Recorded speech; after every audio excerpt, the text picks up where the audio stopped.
मुस्लिम सिख ईसाई हम वतन हम नाम है।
राम नाम के दीवाने पूजे जिनको दुनिया माने, सबके संकट मोचन प्यारे हनुमान है।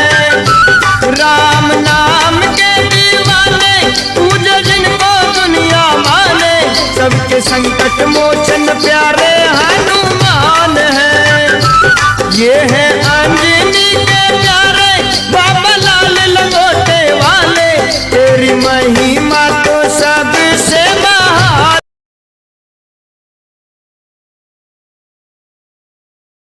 हमको हमारे सभी समाज के लोग कि जो भी महापुरुष पैदा हुए वो किसी भी समाज से सही, उन्होंने हमारे देश। बहुत बहुत धन्यवाद, आपने अपने शब्दों से मार्गदर्शन दिया और अवंती जी की महिमा का मंडन किया। मैं आमंत्रित कर रहा हूं इन पंक्तियों के साथ। मोदी ने पूरे देश के लिए त्याग तपस्या बलिदान किया, अंग्रेजों से लड़ी थी, शहीद गुलाब सिंह रहे हो, देश के लिए कुर्बानी दी। स्वामी ब्रह्मानंद जी रहे हो, देश के लिए कुर्बानी दी। माननीय कल्याण सिंह जी रहे हो, इन्होंने सनातन धर्म और हिंदू संस्कृति और सामाजिक पहचान और राजनीतिक पहचान दी। ये सब महापुरुष हैं समाज के। हम इन लोगों से ऐसे महापुरुषों से उनकी प्रेरणा लेके समाज को आगे बढ़ना चाहिए। राजनीतिक मंच के तौर पे आप लोगों के आशीर्वाद से बहुत सारे जनप्रतिनिधि आप लोगों ने दिए, आप लोगों का आशीर्वाद है। लेकिन सरकार सत्ता और जनप्रतिनिधि के साथ साथ समाज में जो शिक्षा का अभाव है जो देखने को मिल रहा है, सामाजिक मजबूती और सामाजिक समृद्धि समाज को आगे बढ़ने का मूल आधार शिक्षा है। मैं कितने लोग बैठे समाज के प्रतिनिधि, आप लोगों से अनुरोध करूंगा कि वर्तमान पीढ़ी तो हम जो 40-50 वर्ष के हैं वो तो हमने देख लिया, आगे 15-20 साल और देखने वाले, लेकिन आने वाले भविष्य के लिए, आने वाली पीढ़ी के लिए जो बच्चे हैं छोटे, उनकी शिक्षा का विशेष ध्यान दें। मैं क्षमा चाहूंगा पीछे जो वीरांगनाएं, मैं आपके सभी के श्री चरणों को नमन करती हूँ, आपका सभी का स्वागत और सम्मान करता हूँ जिस कार्यक्रम में आप लोगों ने सहयोग किया। तो समाज का मूल उत्थान के लिए राजनीतिक मंच बहुत अच्छा है। आप लोगों के आशीर्वाद से पूरे देश का राजनीतिक मंच और समाज का वातावरण बहुत अच्छा है, लेकिन शिक्षा के अभाव को दूर करने के लिए हम लोग गंभीरता के साथ जो हमारे महापुरुष हुए हैं, जो मैंने नाम लिए और भी छूट गए होंगे, उनकी प्रेरणा लेके उन्होंने अपने जैसे भी क्षेत्रों में ऐसे नाम कमाए, हम लोग उनकी प्रेरणा और मार्गदर्शन लेके समाज को आगे बढ़ाने के लिए शिक्षा के क्षेत्र पर विशेष ध्यान दें। अच्छे संस्कार, अच्छी शिक्षा समाज को आगे बढ़ाती है। इन्हीं शब्दों के साथ पुनः इस कार्यक्रम के जो आयोजन समिति है उनका स्वागत करते हुए, मंच का पुनः अभिवादन करते हुए, अवंती बाई के श्री चरणों को नमन करते हुए, मेरे सामने बैठे हुए समाज के समस्त प्रतिनिधियों पे आपके सभी के श्री चरणों को नमन करते हुए अपनी वाणी को विराम देता हूँ। धन्यवाद। रानी अवंतीबाई इस देश की धरोहर है। कोई भी महापुरुष हो, कोई भी महापुरुष हो, किसी न किसी बिरादरी में तो जन्म लेगा, लेकिन वो राष्ट्र का होता है। रानी अवंतीबाई भी इसी तरह से राष्ट्र की धरोहर है। ये हमें गर्व होना चाहिए। मेरे समाज में बहुत उन्नति की है, IAS भी है, PCS भी है, IPS भी है, डॉक्टर भी है, इंजीनियर भी है, साइंटिस्ट भी है, व्यवसायी भी है, लेकिन गिने चुने इनका दायरा बढ़ना चाहिए। और दायरा जब बढ़ेगा जब हमारे बच्चे उच्च शिक्षा प्राप्त करेंगे। बहुत लोग ऐसे हैं कि बच्चा योग्य है, लेकिन उसके परिवार की स्थिति इस लायक नहीं है कि उच्च शिक्षा में पैसा खर्च कर सके। ऐसे लोगों को चिन्हित करो, ऐसे लोगों को पढ़ाने की व्यवस्था करो। 2 रुपए, 10 रुपए, 20 रुपए, 50 रुपए, 100 रुपए। क्या हम मेधावी छात्रों को, योग्य बच्चों को जिनकी आर्थिक स्थिति अच्छी नहीं है, तो क्या हम 5 बच्चों को चंदा करके पढ़ा नहीं सकते क्या? मैं तो हर बार कहता हूं और आज भी कह रहा हूं,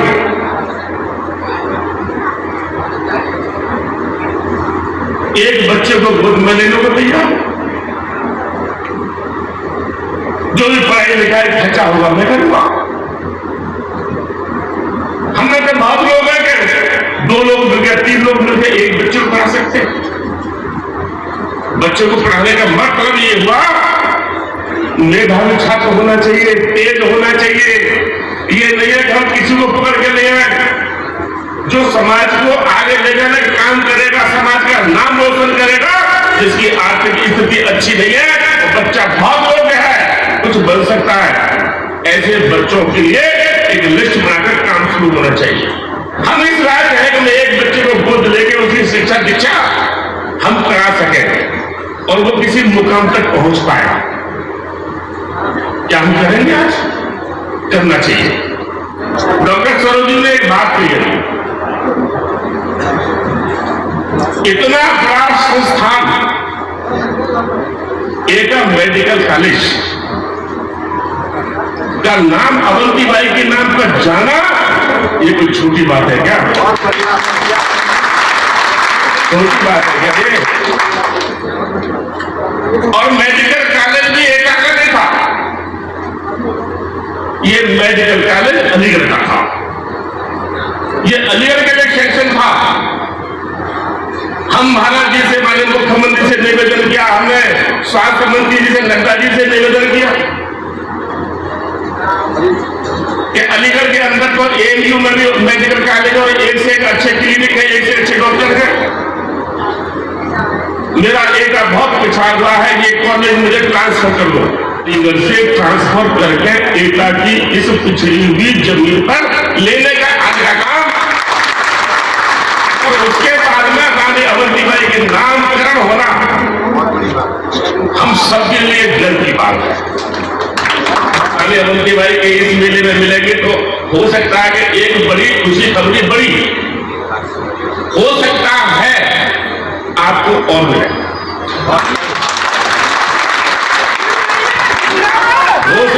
पत्रकार बोला हो सकता है, बात नहीं है। तैयारी कर रहे हैं तो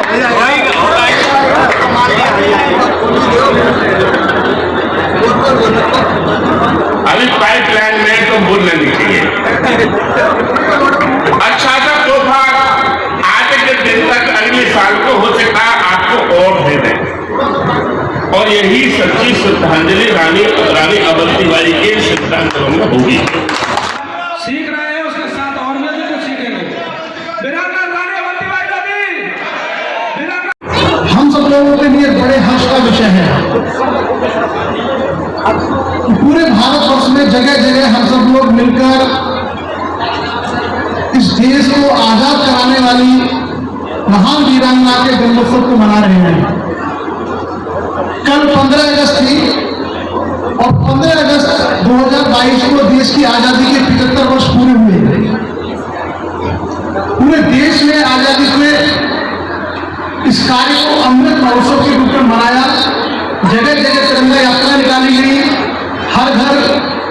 अभियान चलाया गया। कल की जो आजादी की खुशी थी वो दरअसल वीरांगना अवंतीबाई मोदी जैसे महापुरुषों के बलिदान के कारण थी।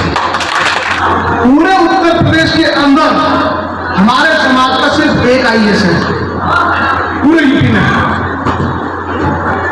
और आप सब लोग जानते होंगे कि बिना आईएएस, बिना एसडीएम, बिना कमिश्नर के हमारे काम नहीं हो सकता।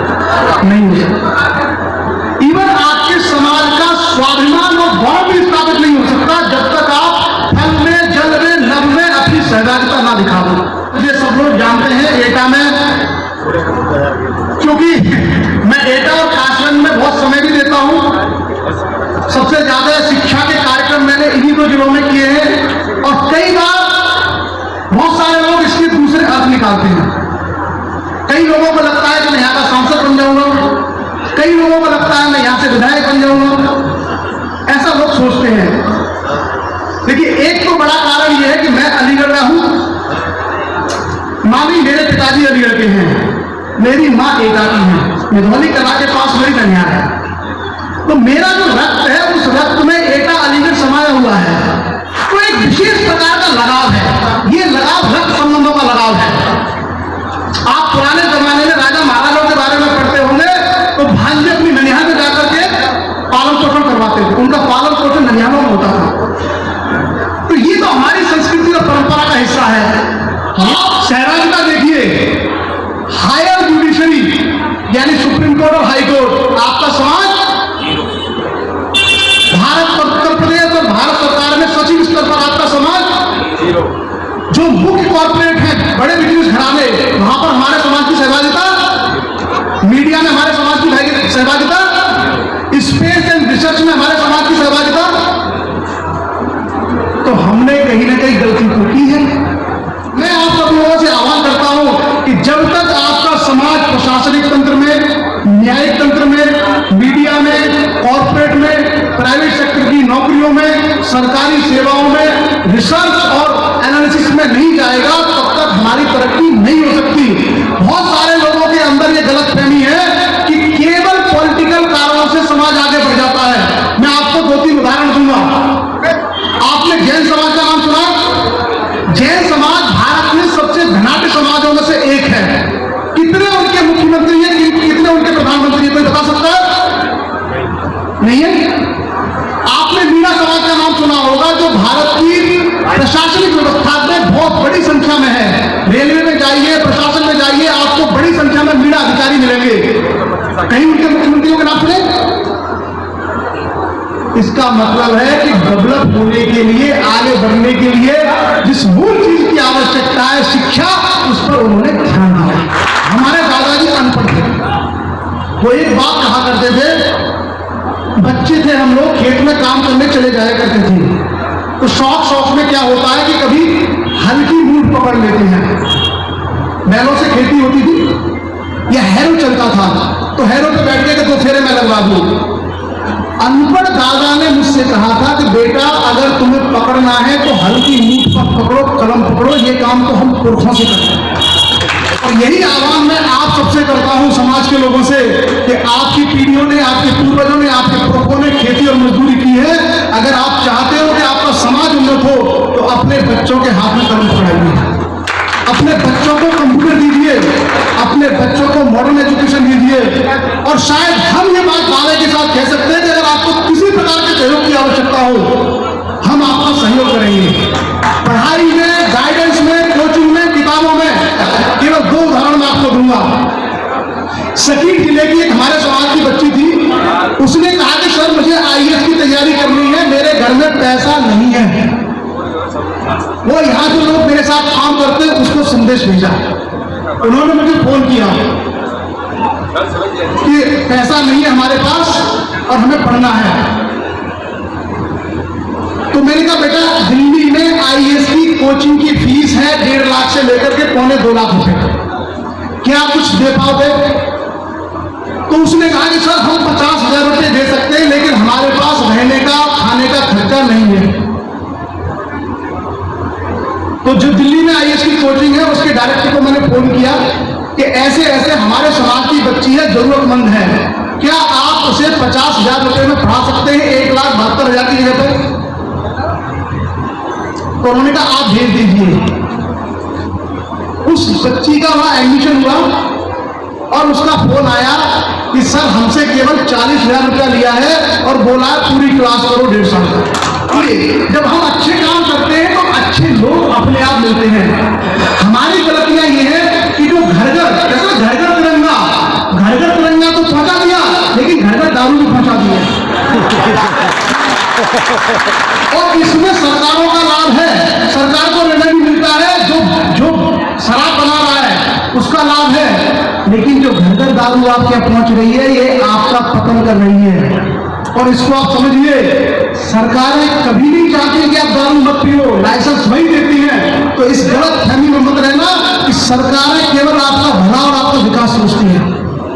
अगर सरकारें आपका भला और आपका विकास सोचती तो आपके बच्चे को IAS बनाने की जिम्मेदारी आपकी नहीं, सरकार की होती। आप कर्जा लेकर के अपने बच्चे को पढ़ाते हो। अगर समाज को सुधारना है, समाज को सही करना है, तो इसकी जिम्मेदारी भी सरकारों की नहीं है, इसकी जिम्मेदारी भी आपकी और हमारी है।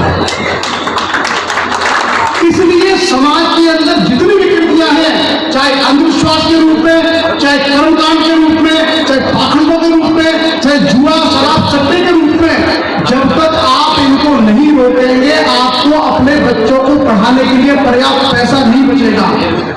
अब आप बताइए, अगर एक ही परिवार के लोग आपस में झगड़ा करेंगे तो पैसा किसके पास जाएगा? पुलिस के पास, कोर्ट के पास। तो जब आपका पैसा पुलिस के पास, कोर्ट के पास चला गया तो आप अपने बच्चों की फीस कहां से भरोगे? समस्या है। उसी तरीके से जितने भी लोग दारू पीते हैं उनका सर्वे करके आप देखना। मैं जानता हूं कि मेरे कहने से कोई भी आदमी दारू नहीं छोड़ेगा। हमारी कोशिश है कि जो आने वाले बच्चे ये दारू न पिए। अगर इनको शिक्षा मिल जाएगी, इनको रास्ता मिल जाएगा, तो उनके बाप दादा ने चाहे कितनी दारू पी है, अगर वो बच्चा कल कोई इंजीनियर डॉक्टर बन जाएगा, किसी अच्छे पद पर पहुंच जाएगा, तो हमारा समाज अच्छा हो जाएगा। बड़ा काम किया है। बस लास्ट 30 सेकेंड समय दो इनको, समय बढ़ा दिया जाए इनका, बता दो आपको 15 मिनट मिलेंगे।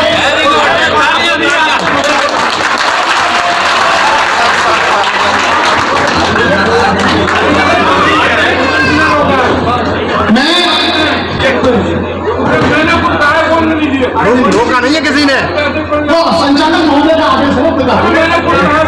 मैं आपको एक बात बताता हूं, चलिए, हम लोगों ने पिछले 8 साल में 550 से ज्यादा एजुकेशन सेमिनार किए अपने समाज में। इसका परिणाम यह है कि 2018 तक हमारे समाज में कोई भी आदमी डायरेक्ट SDM नहीं था, PCS। आज पिछले 3 जो रिजल्ट आए, तीनों रिजल्ट में 2 DSP और 3 SDM बने हैं डायरेक्ट। एक आपके दशराम पश्चिम में है, एक आपके कहल में है और एक आपके फर्रुखाबाद सदर में है, डायरेक्ट SDM। मेरा आप सब लोगों से निवेदन ये है कि हमारे समाज की एक बड़ी विसंगति है जिस पर हम लोग चर्चा नहीं कर रहे, वो है हमारी मानसिक दास्ता। हम शरीर से स्वतंत्र हो चुके हैं 1947 में, हमारा समाज भी स्वतंत्र है, लेकिन हम मानसिक रूप से आज भी आजाद नहीं है। दुनिया जानती है कि स्वस्थ शरीर में स्वस्थ मस्तिष्क निवास करता है। जिसकी स्वास्थ्य अच्छा होगा उसका दिमाग अच्छा होगा। और स्वास्थ्य अच्छा करने के लिए हमको फल चाहिए, हमको देसी घी चाहिए, हमको दूध चाहिए पीने को, हमको हरी सब्जियां चाहिए।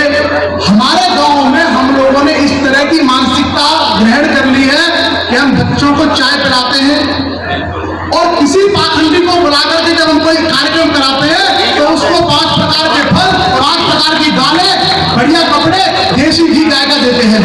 हमेशा समाज से कहता हूं, मुझे ना आपसे नोट चाहिए, ना आपसे वोट चाहिए,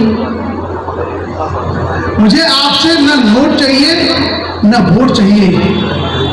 आपके हमारे समाज के बच्चे अच्छे तरीके से शिक्षा ग्रहण करें, इसके लिए आपका सपोर्ट चाहिए। और कम से कम इतना तो आप दे सकते हो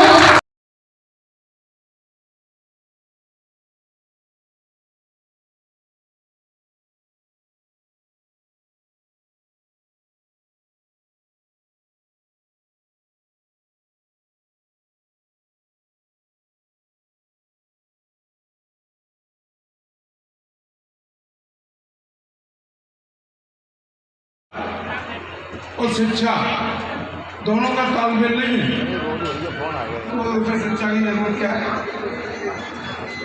ये हमारे समाज की बहुत बड़ी कमी है कि हम जमींदार हैं, कि हमारे अंदर अहम बना हुआ है। जिस दिन हम ये जमींदारी का अहम खत्म कर देंगे उस दिन हम पढ़ाई की तरफ शिक्षा की तरफ आगे बढ़ जाएंगे।